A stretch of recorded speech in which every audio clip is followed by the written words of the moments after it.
Eleição, um incentivo à evangelização. Uma vez por outra, nós ouvimos a ideia de que a eleição ela torna superficial a ação evangelizadora, ou até mesmo desnecessária, né, uma vez que os eleitos serão alcançados. Essa frase ela reflete um pensamento de alguém que não compreendeu, obviamente, o que é a doutrina da eleição, né? É uma compreensão equivocada a respeito da doutrina da eleição, como há outros pensamentos a respeito da salvação que refletem também uma compreensão equivocada quanto à doutrina da eleição. Então, essas pessoas elas sempre perguntam se o imutável decreto da eleição ele torna certa a salvação dos eleitos, que necessidade tem os eleitos de ouvir o Evangelho? Os eleitos não vão ser salvos, ouçam ou não o Evangelho? Bem, a premissa desse argumento é inteiramente verdadeira. O imutável decreto da eleição torna absolutamente certa a salvação dos eleitos. Mas a conclusão desse pensamento, ele nos revela falhas. E é uma falha na compreensão da doutrina. William Carey, certa vez ele ouviu do seu pastor: jovem, não se preocupe com os pagãos. Se Deus quiser, eles serão salvos. Não vão precisar de você nem de mim para anunciar o Evangelho a eles. Então, essa é uma reflexão equivocada por parte das pessoas, né, quanto à compreensão da eleição. A eleição ela foi feita na eternidade, mas a sua concretização é um processo, e esse processo ele se dá no tempo, dentro da história. E a evangelização foi o meio escolhido por Deus para alcançar os eleitos. Se analisarmos a passagem de Atos, capítulo 18, verso 9 a 11, nós observamos 3 pontos interessantes. Primeiro, o Senhor ele ordenou a Paulo que falasse mesmo diante da oposição que ele estava enfrentando ali. Segundo, o argumento de que Cristo foi... O argumento de Cristo foi que ele tinha muita gente naquela cidade, apesar da oposição. E terceiro, nós percebemos que ali havia eleitos, saber que ali, para Paulo, saber que ali tinha eleitos, serviu de ânimo para que ele pregasse o Evangelho. Então nós nunca sabemos quem são os eleitos. Não vem na testa do sujeito uma placa escrito: pregue para mim, eu sou eleito. Né? E pensando na situação que falamos anteriormente, que a proclamação do Evangelho ela tem dupla finalidade, então é que o Evangelho deve ser pregado mesmo. Né? Então a eleição ela não é uma barreira, mas ela é um incentivo na prática da evangelização. Né? Nós somos eleitos para servir. E se somos eleitos para servir, devemos evangelizar, porque dentro do serviço do crente inclui primordialmente a glorificação a Deus por meio da proclamação do Evangelho. Alexandre. Certo? Daí que nessa lição nós vamos ver que a eleição não é um obstáculo à evangelização, mas sim um fator motivador para a obra evangelizadora. Vamos em frente. Somente a eleição possibilita o ser humano caído ser alcançado pelo Evangelho. A condição do ser humano antes de aceitar a Jesus é uma condição de queda, como nós sabemos. Então, a sua condição após a queda, né, dos nossos pais, é uma condição de quem está morto espiritual, como escreve Paulo aos Colossenses e também aos irmãos de Efésios. Né? a condição ainda é de cego para com as coisas do Espírito. Surdo para as coisas também do Espírito, mente obscurecida pelo pecado, coração corrupto e mau, desprovido de desejo ou temor de Deus. Essa é a situação que se encontra o sujeito quando ainda não se encontrou ou não foi alcançado, melhor dizendo, pela graça regeneradora do nosso Deus. Então, diante disso, nós paramos para refletir que a eleição, ela é só através da eleição é que o ser humano ele pode ser alcançado por Deus. Então, nós temos, antes de um desencorajamento, nós temos um encorajamento maior, porque nós sabemos que há uma possibilidade da nossa pregação ser ouvida e respondida positivamente, porque os eleitos serão tocados pela ação do Espírito Santo para atentarem à pregação e assim serem libertos do seu pecado por essa ação do Espírito Santo. Então, em vez da gente achar que, não, acho que não precisa fazer isso, nós somos motivados. Primeiro, porque fomos eleitos para isso. Depois, porque nós sabemos que agora o sujeito pode ouvir. O trabalho que nós desenvolvemos para o Senhor é um trabalho que a gente sabe que o resultado é sempre positivo, nunca é negativo. Embora algumas pessoas avaliem o trabalho evangelístico como um trabalho que está dando certo ou que não está dando certo, pensando na aula de plantação de igreja, né, quantos membros você tem lá em 2 anos, em 3 anos, em 4 anos, as pessoas elas vão avaliar diante do número de pessoas que você tem participando das atividades dominicais, se o seu trabalho de evangelização é um trabalho eficaz ou não. Porque essas pessoas têm uma compreensão errada da evangelização e da plantação de igreja, né? Então, nós sabemos que sempre o resultado é positivo quando a gente faz o trabalho dentro dos princípios bíblicos, quando a gente faz o trabalho pensando em glorificar o nome de Deus, em obediência à sua palavra. Então, nós sempre temos um resultado positivo, independente da questão pragmática dos números, né? Então, nós temos uma motivação maravilhosa, porque a eleição ela possibilita o ser humano caído de ser alcançado pela proclamação das boas novas do Evangelho do nosso Senhor e Salvador Jesus Cristo. Comentários? Comentários? Não, ainda não. Tranquilo. Então prossigamos. Pode tocar. A soberania de Deus, ela não afeta e nem impede a evangelização, né? Se o indivíduo ele pensa que a soberania de Deus se ele pensa que a soberania de Deus não afeta nem impede a evangelização, me perdoem aqui, tá? A soberania de Deus não afeta nem impede a evangelização. Por quê? Primeiro, a crença que Deus é soberano na graça não afeta a necessidade de evangelização. Por que não? Na parábola da grande ceia, o método pelo qual a festa se encheu foi pela ação dos servos do rei.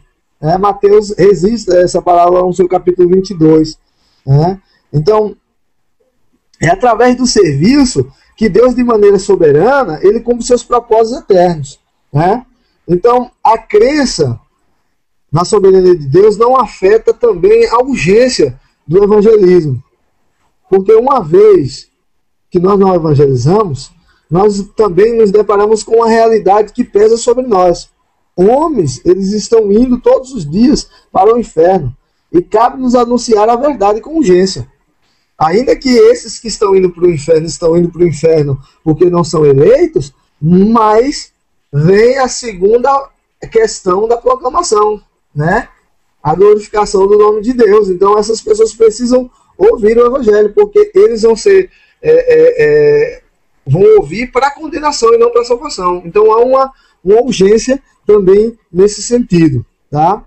E por último, a crença de que Deus é soberano na salvação de pecadores, ela não afeta a genuinidade dos convites ou das promessas do evangelho, né? Não são promessas mentirosas, mas elas são verdadeiras, certo? Os eleitos ouvirão e abraçarão essa verdade. Aqueles que não são eleitos não compreenderão e não se interessarão por essa verdade, mas não deixa de ser genuíno. Se eles tivessem fé, eles também, se eles por obra de Cristo tivessem fé, eles creriam nessa verdade. Então o convite não deixa de ser genuíno, certo? A eleição, ela inclui tanto os fins como os meios, né, Davi?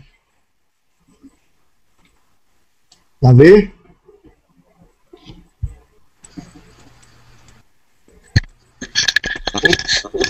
Pastor, eu tô ouvindo aqui. O negócio é que eu tenho que desabilitar o microfone para não dar o retorno aí, o eco. Aí demora um pouco eu habilitar, mas eu tô ouvindo. Pode adiantar. Tá, então obrigado. A eleição inclui os pessoal, fins. aqui também a gente está fazendo isso, porque está tendo umas zonas na vizinhança aqui, aí a gente desabilita o microfone para não ir esse ruído de som, essas coisas tudo aí. Mas a gente está ouvindo perfeitamente aqui. Eu imaginei que tivesse caído, obrigado, irmão. Tranquilo. Não, a gente tá online aqui. Ok. Então, a eleição, ela inclui os fins e os meios, certo?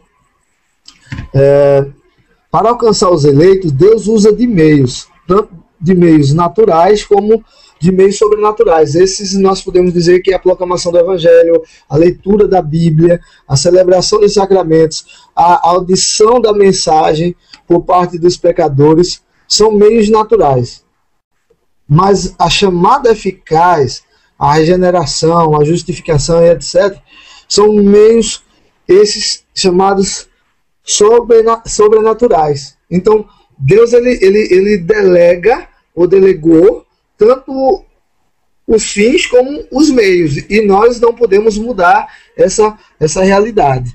São decretos, né, de Deus, e a gente deve acatá-los e vivê-los de maneira que a nossa reflexão e a nossa prática bíblica, teológica, glorifiquem a Deus, tá? Então, essa compreensão da eleição acaba se tornando um incentivo e não uma barreira a essa prática da evangelização, como muitos arminianos e até mesmo pessoas no meio de igrejas históricas consideradas reformadas, às vezes refletem equivocadamente a respeito da eleição diante do aspecto da evangelização como algo desnecessário ou algo desse tipo. Aqui nós terminamos a segunda lição e podemos comentar ou estar respondendo alguma pergunta. Por mim tá bom, pode avançar. Ok. Então nós vamos à terceira lição, que é Deus e os meios da evangelização. Certo? Deus e o meio da evangelização.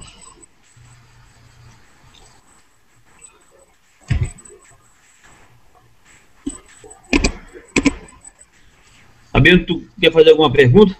Oi. Não, tranquilo, aqui tá tranquilo. Tá bom. Não está passando aí agora, né? Claro. Deixa eu ver aqui o que aconteceu. Vendo o senhor. Escuta ele compartilhar de novo. Deixa eu ver aqui. É isso mesmo. Pronto, agora vocês. Passou aí? Maravilha.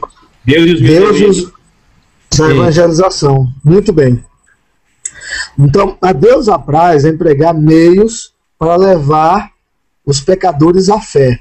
como também meios para edificar na fé aqueles que são salvos.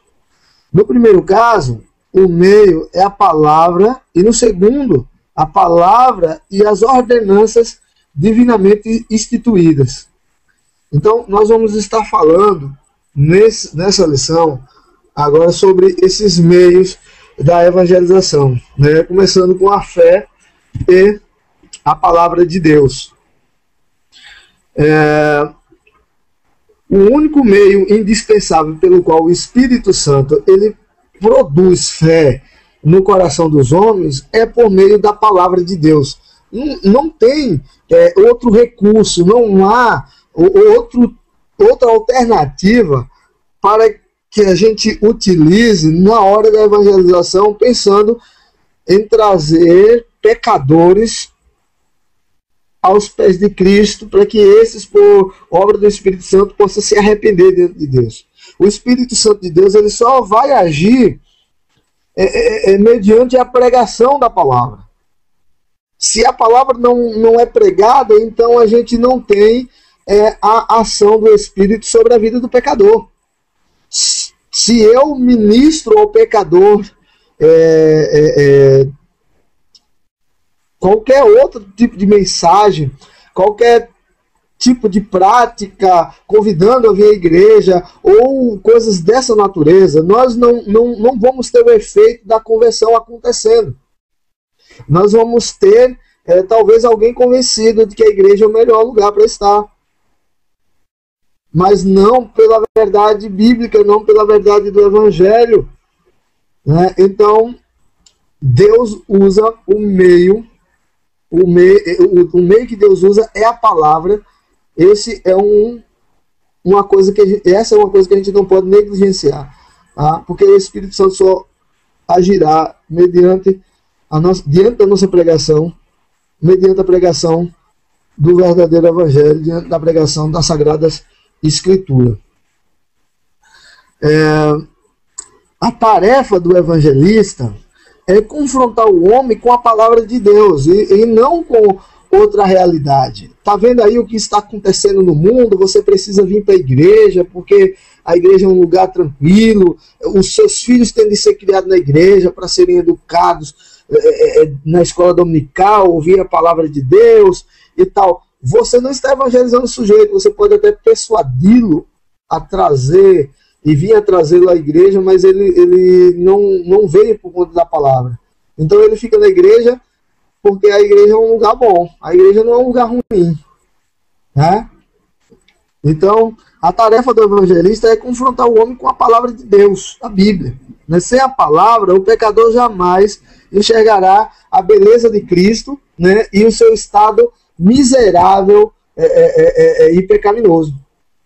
Então, a fé e a palavra de Deus é o meio para a evangelização, tá? A palavra de Deus e a conduta exemplar. A vida do pregador piedoso,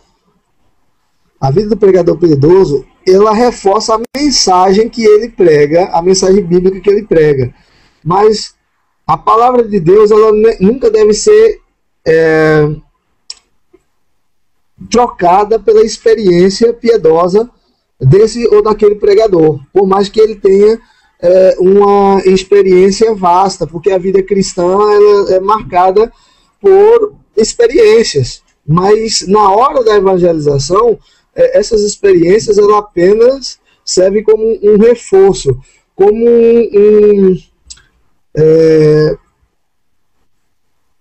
como algo adicional, não para que o sujeito se convença, mas diante da integridade de quem prega, o pecador ele para ouvir, né? Mas ele para ouvir por causa da sua integridade, mas ele não se converterá por conta da sua integridade, certo?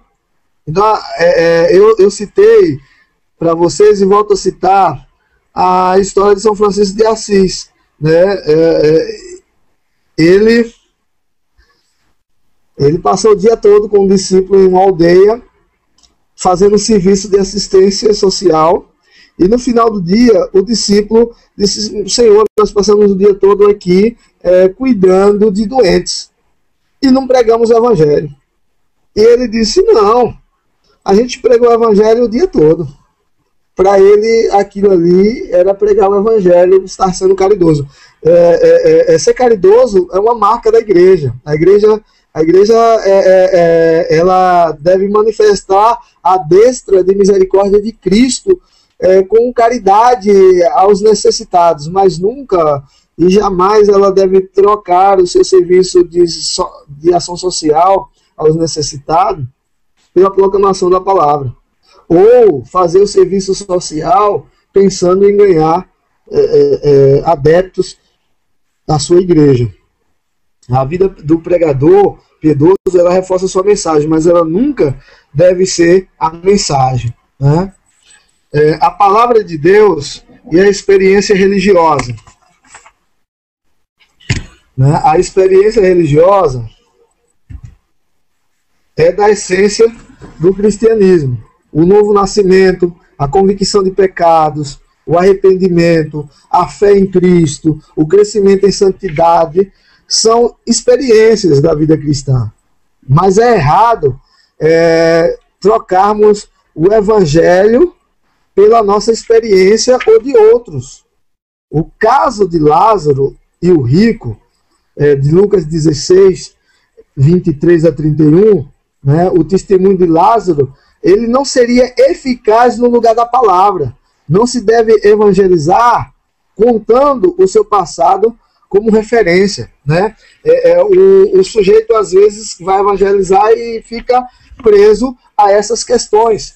Nós vemos na parábola, na história de Lázaro, o Senhor dizer para aquele rico que havia os profetas pregando na época dos irmãos dele, e que não necessitava de que Lázaro fosse lá. Ou seja, a proclamação da palavra não é substituída por nada, nem mesmo por a experiência de quem foi até o terceiro céu, né? A pregação da palavra, ela deve ser sempre mantida.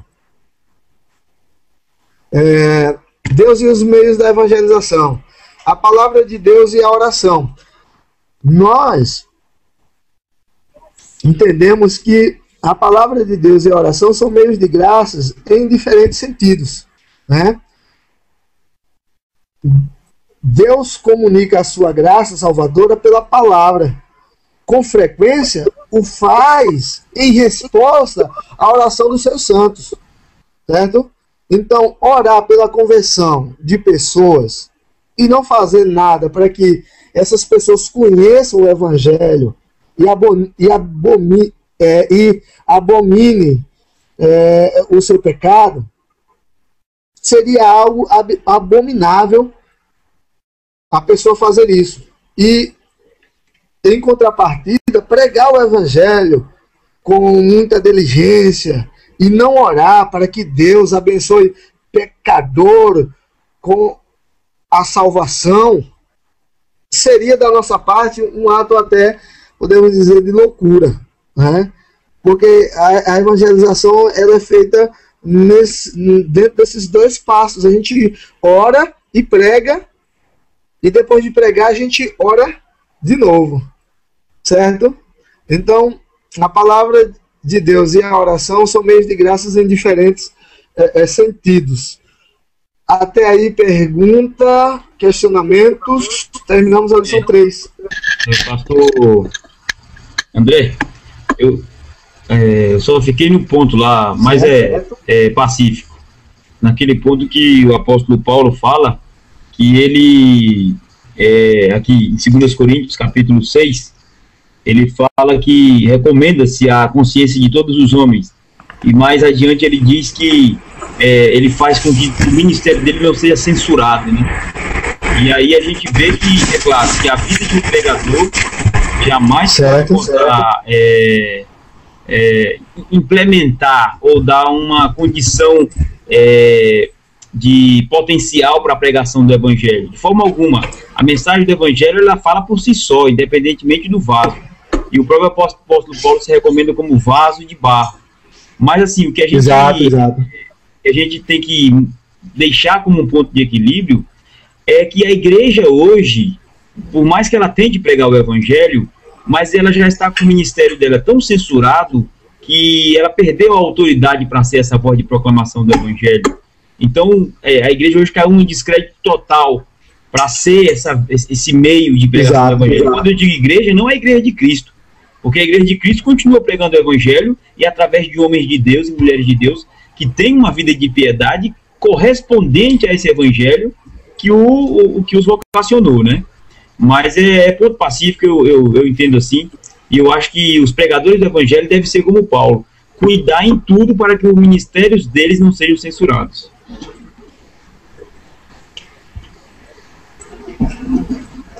Exatamente. A gente, assim, tá sendo chato essa ideia de que nós somos mais um, né? Sim. A gente passa nas ruas e eu comento com minha esposa, quando passo e vejo lá uma igreja aberta e tal, uma caixa, parece uma caixa, e a gente passa assim, a gente diz, meu Deus, onde vai parar isso, sabe? As pessoas estão deixando de acreditar, de dar crédito à verdade por conta da mentira, né? E a gente não deve desanimar, né? E você é correto quando diz que a gente deve zelar pelo bom testemunho, né? Porque só diante do bom testemunho é que haverá que as pessoas vão se interessar a parar para ouvir o evangelho. Com certeza. Com certeza. A igreja do primeiro século, quando Lucas escreve o livro de Atos, e ele passa a narrar como vivia os primeiros cristãos, ele termina aquela parte dizendo que a igreja caía na graça. Caía na graça do povo, verdade. Do povo, né? Caía na graça do povo, por conta do bom testemunho, né? A gente sabe que o ímpio, ele nos rejeita, né? Verdade. Ele nos rejeita. O ímpio nos rejeita por conta da verdade que nós pregamos e defendemos. Mas o ímpio, ele consegue ver em nós se estamos pregando a verdade ou não, né? Estamos pregando a verdade ou não. Ele nos rejeita quando ele percebe que a gente não vive aquilo que a gente prega. Sim. E a gente tem que ter muito cuidado nisso. É verdade. Porque é o seguinte também, pastor André, o senhor está dizendo aí algo muito interessante. Se o ímpio se aborrecer de um crente por ele pregar e não viver aquele evangelho, através daquele crente nunca mais ele vai querer ouvir o evangelho. E isso vai colocar obstáculos para a proclamação do evangelho para aquela cultura. E o apóstolo Paulo diz diferente, escrevendo aos Tessalonicenses. Ele vai dizer que o exemplo deles, aqui na primeira carta, ele vai dizer que o exemplo deles, o exemplo da igreja de Tessalônica, era tão significativo de conversão, que onde Paulo chegava, eles perguntavam para Paulo, esse evangelho foi aquele pregado em Tessalônica? Esse daí sim, esse daí nós queremos, esse daí é o evangelho de Deus. Porque eles perceberam que a vida dos tessalônicos, que foram alcançados pelo evangelho, teve uma transformação radical. Quando ele diz aqui no primeiro capítulo, versículo 9, né? Pois eles mesmos, no tocante a nós, proclamam que repercussão teve o nosso ingresso no vosso meio, e como, deixando os ídolos, vos convertestes a Deus para servirdes o Deus vivo e verdadeiro, e para aguardardes do céu do seu Filho, a quem ele ressuscitou dentre os mortos, Jesus, que nos livra da ira vindoura. Esse texto aqui já diz tudo, né? Verdade. Muito bem, Davi. Exatamente, perfeito. Vamos, então, adiante? Vamos lá. Então, a mensagem da evangelização, né? A gente parou no primeiro ponto, isso aqui. A evangelização, o evangelho de arrependimento é obrigatório, apelar para o arrependimento. E agora, vamos adiante. Devemos pregar a lei de Deus. Para que pecadores eles sejam levados ao arrependimento, o pregador da palavra de Deus precisa pregar a lei de Deus, né? A lei de Deus deve ser pregada, pois pela lei vem o pleno conhecimento do pecado. É o que afirma Paulo em Romanos, capítulo 7, verso 12. Então, não tem lugar para aquele tipo de pregação que o pecador parece um sujeito muito bom. E tão bom que ele pode ou deve agradar a Deus se chegando a ele, porque Deus é um Deus coitadinho que precisa desse pecador, quando na realidade a lei pregada mostra a grandeza de Deus, mostra a santidade de Deus e o estado miserável, pecaminoso que se encontra o ser humano afastado de Deus. Então é necessário pregar toda a lei de Deus. Há duas tristezas pelo pecado, e uma delas é o remorso, e a outra é o arrependimento. Quando a gente prega a lei de Deus, então a gente leva o pecador ao arrependimento. Calvino, ele dizia o seguinte acerca do remorso e do arrependimento. Ele dizia que o remorso é a tristeza do mundo. A tristeza do mundo é que os homens sentem quando se desanimam em consequência de aflições ou problemas desse mundo. E que a tristeza, segundo Deus, é a que os homens sentem quando olham para Deus e consideram como única miséria o terem perdido de vista, né? O ter perdido o favor de Deus, né? Esse é o arrependimento, e o evangelho de arrependimento deve pregar a lei de Deus, porque só pregando a lei de Deus o homem vai de fato se arrepender em vez de sentir remorso, né? A mensagem que deve pregar, além de um evangelho de arrependimento, nós devemos pregar um evangelho de expiação, né? Evangelho de expiação. O âmago do evangelho não tem a ver com aquilo que Deus exige de um pecador. Isso é importante, mas não é o centro dele. Como o próprio nome indica, o evangelho não consiste de mandamento, mas de notícia. São as boas novas que Deus em Cristo fez pela salvação dos pecadores. Então, o evangelho, a mensagem do evangelho deve ser uma mensagem de expiação, certo? A boa notícia deve ser dada, e ela é. A boa notícia é que fora feita provisão para a libertação do pecador. A provisão fora feita porque Jesus, na sua obediência e sacrifício, né, na sua obediência passiva e na sua obediência ativa, Jesus Cristo, ele fez o sacrifício, então há uma provisão.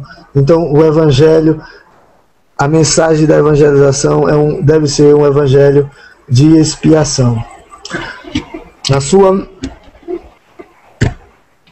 A sua morte na cruz a morte de Jesus na cruz satisfez plenamente a justiça de Deus, né? A reconciliação se deu na obra expiatória de Cristo. Não há mérito humano, né? A reconciliação foi feita não entre o homem e Deus, mas a reconciliação foi feita entre Deus e o homem, né? Porque Deus foi a parte ofendida, né? E não o homem, né? Então Jesus fez a expiação para agradar a Deus e não para agradar o homem, né? Nós precisamos entender essa necessidade na mensagem evangelística, de mostrarmos que o evangelho é um evangelho de expiação. Mas além de ser um evangelho de expiação, o evangelho também é um evangelho da graça, né? A salvação é 100% divina, não tem nenhuma parte que compete ao homem, não teve nenhum mérito da parte humana, mas todo o mérito é da parte divina. Por isso o evangelho é um evangelho de graça, né? A gente deve levar esse conhecimento ao pecador que ouve o evangelho, que o que ele está recebendo é um favor imerecido, né? Que a salvação ela é 100% divina, certo? É Deus quem declarou a eleição e não o homem, né? É Ele quem escolheu o pecador por amor, não por mérito dos escolhidos. Não há valor naquele que é escolhido, né? Foi Ele quem nos deu ao Filho. Não é nosso Filho e nem fomos nós que nos demos a Ele, mas é Ele que nos deu o Filho. Foi o Filho quem obteve o merecimento para a salvação. Está em Cristo todo o mérito, toda a capacidade, todos os adjetivos possíveis, favoráveis, positivos para a crucificação estava em Cristo. Cristo era o Cordeiro Santo de Deus que tirou o pecado do mundo. Ele é o Cordeiro perfeito. Ele é o sacrifício que o próprio Deus preparou para satisfazer a sua ira diante do pecado e do pecador, né? Foi o Filho quem pagou a dívida.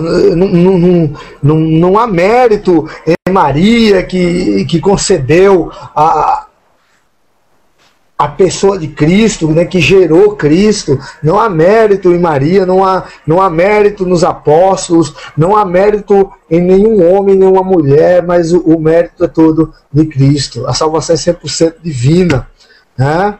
Foi o Filho quem foi obediente até o fim, né? Não o homem.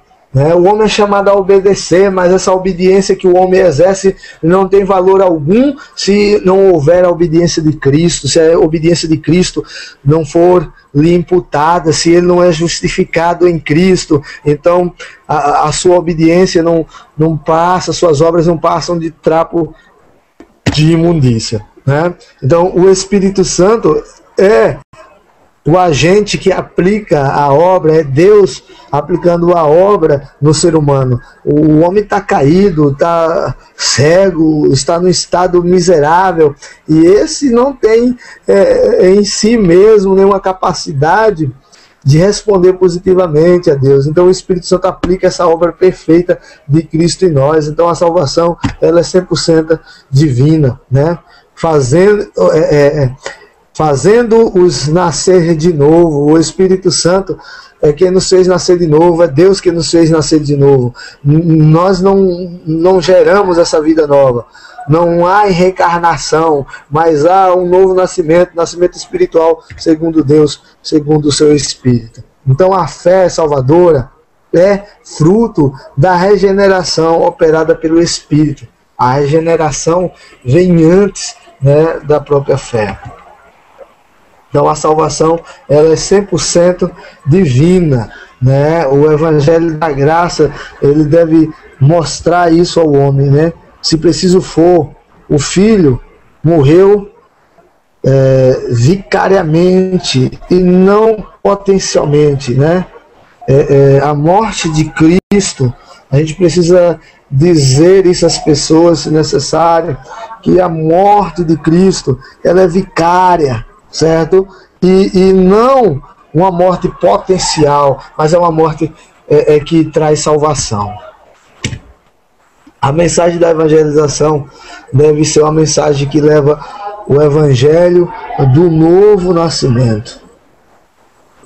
O novo nascimento é algo indicativo, né, e não um imperativo. A gente não declara às pessoas, a gente não pode declarar, a gente não pode dizer às pessoas de maneira imperativa, nasça de novo. Mas Cristo, Deus, na pessoa do Espírito Santo, melhor dizendo, ele nos faz nascer de novo, e esse nascimento ele tem alguns indicativos que dão a entender que aquela pessoa de fato nasceu de novo, né? Seria desnecessário informar ao pecador que precisa nascer de novo. Não devemos dar-lhes ordem para nascer de novo, pois isso não depende dele, mas devemos mostrar-lhe que há essa necessidade, né, de um novo nascimento, operado pelo Espírito, com o mesmo propósito que Jesus mostrou a Nicodemos, que a salvação não vem por obras humanas, mas por obra totalmente divina, né? Então, nós devemos falar às pessoas sobre o Evangelho do novo nascimento, mas também devemos levar as pessoas, deve estar na nossa mente, quando a gente leva as pessoas, o pensamento de que o Evangelho ele é compreensivo, e vocês não entendam mal esse compreensivo. Podemos botar aqui o aspecto do Evangelho, né? Aspectos do Evangelho que não devem ser negligenciados, certo? Primeiro, que o Evangelho é histórico, a história de Jesus, a história do seu nascimento, morte e ressurreição. Então, o Evangelho ele é compreensivo, certo? O Evangelho é doutrina, ok? É doutrina, é a interpretação que Deus dá dessa história, a doutrina da pessoa divina de Cristo e da sua obra expiatória e vicária. O Evangelho também é convite. Nós não podemos deixar de falar isso, de pensar nisso quando estamos pregando às pessoas, que o Evangelho é convite, a oferta sincera de salvação feita por Deus a todos os que são alcançados pelo Evangelho. E devemos também saber que o Evangelho é promessa de vida eterna que Deus faz a todos que confiam em seu Filho Jesus Cristo, né? O Evangelho é exigência. O homem precisa crer em Cristo. Sem crer em Cristo não há salvação, né? O Evangelho ele é uma ordem dada por Deus àqueles que confiam em Cristo, para que com igual satisfação também o sirvam como o rei de suas vidas. As pessoas, a gente precisa anunciar pensando nesses aspectos, né?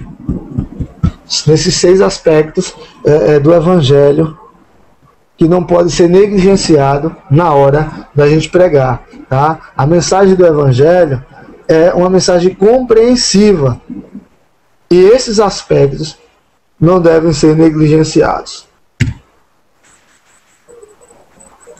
Devemos lembrar que o Evangelho, pessoal, ele é exclusivo, né? Os pregadores devem conservar em mente a total exclusividade do Evangelho de Cristo. Sem o conhecimento desse Evangelho, é impossível ao homem ter alguma chance de salvação por algum atalho, aquilo que eu venho dizendo desde o início da aula, né? O Evangelho ele é exclusivo, é o único meio para a salvação, né? Mas além de exclusivo, o Evangelho também é ofensivo, tá?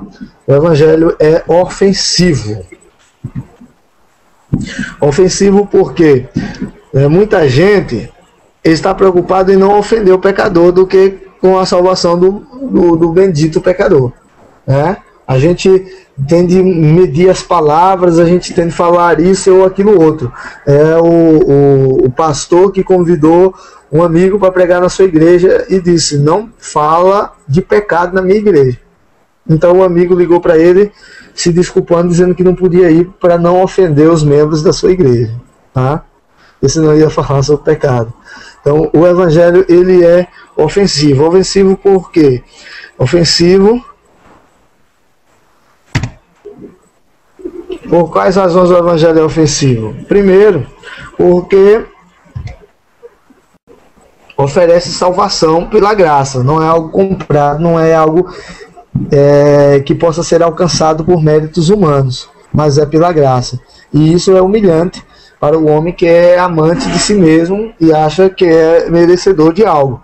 E nele não há nada de bom, é um miserável pecador. Então o evangelho é ofensivo e a gente não pode deixar de pregar o evangelho se esse ofende o pecador.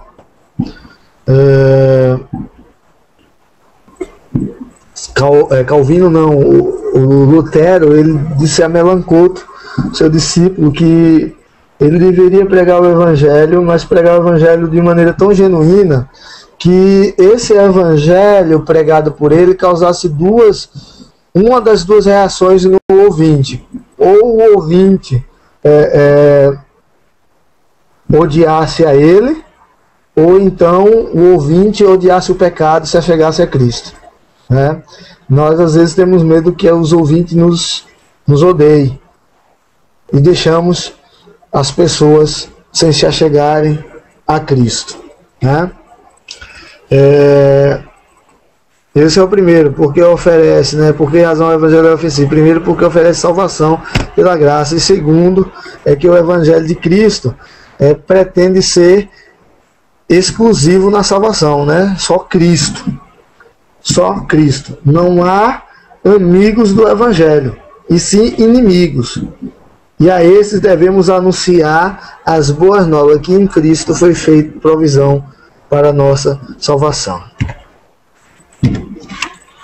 As características do evangelho moderno. Vocês podem me interromper, tá? Fiquem à vontade.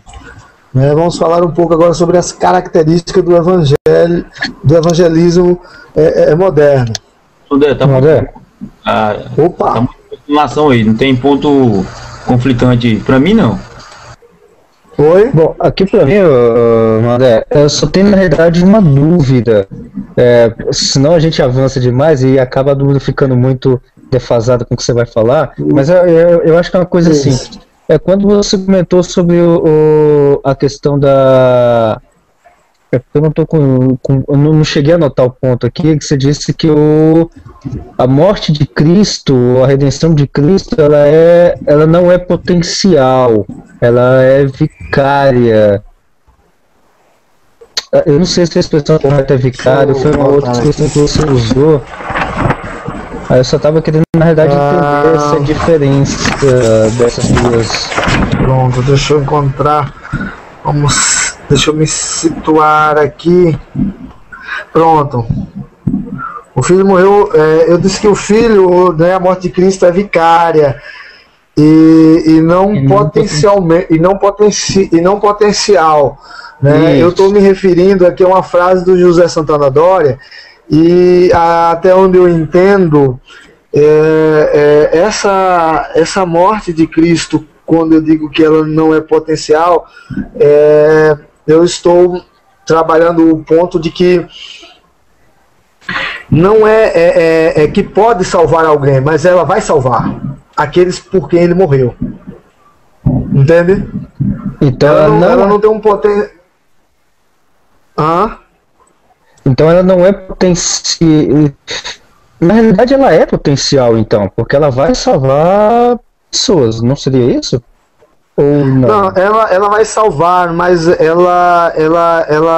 que eu quero colocar é que ela vai salvar, ela é limitada não por ser fraca, por não poder, não é isso, ela é limitada porque ela é apenas para os eleitos e não para os não eleitos.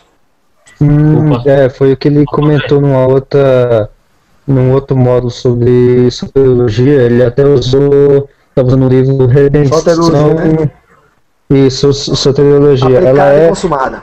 Isso, exatamente. Nesse livro ele explica. Então o potencial está relacionado a isso. Ela tem condição de salvar todos os homens, mas ela não vai salvar todos os homens, porque ela vai salvar somente os eleitos, mas ela teria potencial para todos. Teria. Mas como não entra, só entre os eleitos. Seria isso? Seria isso. É aquela história de você... o exemplo aqui que eu vou dar agora é meio chulo, mas é mais ou menos você chega num restaurante e você pede um almoço, e você está, você e sua esposa, suponhamos, e o rapaz traz aquele almoço, então vocês dois vão se servir daquele almoço, mas vai sobrar, só que só tá à mesa vocês dois, então quem vai se alimentar é vocês dois, porque foi pedida para vocês dois, certo? Mas se tivesse um filho ou um amigo ali com vocês à mesa e você pedisse aquela mesma refeição, daria para os três, porque os três estariam à mesa. É chulo demais o que eu estou dizendo aqui, mas em tese é isso. O sacrifício de Cristo, ele seria eficaz para salvar o mundo todo, a humanidade toda. No entanto, Deus elegeu na eternidade os seus. Então, só é salvo, só tem efeito a salvação de Cristo para aqueles que de fato foram eleitos. Mas ela teria potencial para salvar os outros. Mas os outros não conseguem ter fé se Deus não colocar. Então, como eles não são eleitos, Deus não vai colocar. Né? Ela não seria potencial por causa dessa quantidade de eleitos. Seria isso? Isso, exato. Não, beleza. Não, tranquilo a questão. Conseguir. Mas se tiver dúvida, a gente continua aqui. Não tem história não, viu? Não tem problema. Não, beleza, tá tranquilo. Entendeu? Então ela pode salvar todo mundo, mas ela não vai salvar todo mundo. Ela é vicária apenas para os seus. Não, perfeito. Só tem valor expiatório para aqueles que creem. E só creem os eleitos. Então, é nesse sentido aí que eu quero trabalhar esses dois conceitos também, porque pro arminiano, essa frase ela é direcionada pro arminiano, porque ele crê o seguinte: não, vez que Cristo morreu, a morte dele é potencial. Em que sentido? E que se eu quiser crer, serei salvo, se eu não quiser crer, não serei salvo. Quando fala que ela é substitutiva, de fato, eu querendo ou não, se eu sou eleito, Cristo morreu em meu lugar e eu serei salvo. Exatamente. É que ele vai cair sobre o livre-arbítrio do indivíduo. É assim que o arminiano pensa. O ponto de vista da redenção pelo arminiano. É potencial. Exato. O ponto de vista da redenção para o reformado é vicária. Não existe. Exato. Ele não potencializa a vontade humana. Ele salva e salva. Pronto. Exatamente. Perfeito. Então é daí que sai no caso, as duas palavras, então, que é aplicado na soteriologia, né? Correto. Daí que sai dessa, vamos dizer, dessa divergência entre o arminianismo e o calvinismo, é que sai esses dois termos, a morte de Cristo como vicária e não potencial, e do outro lado, vicária e potencial. Sim. Exato. Sim. Beleza. Não, entendi, perfeito. Ok.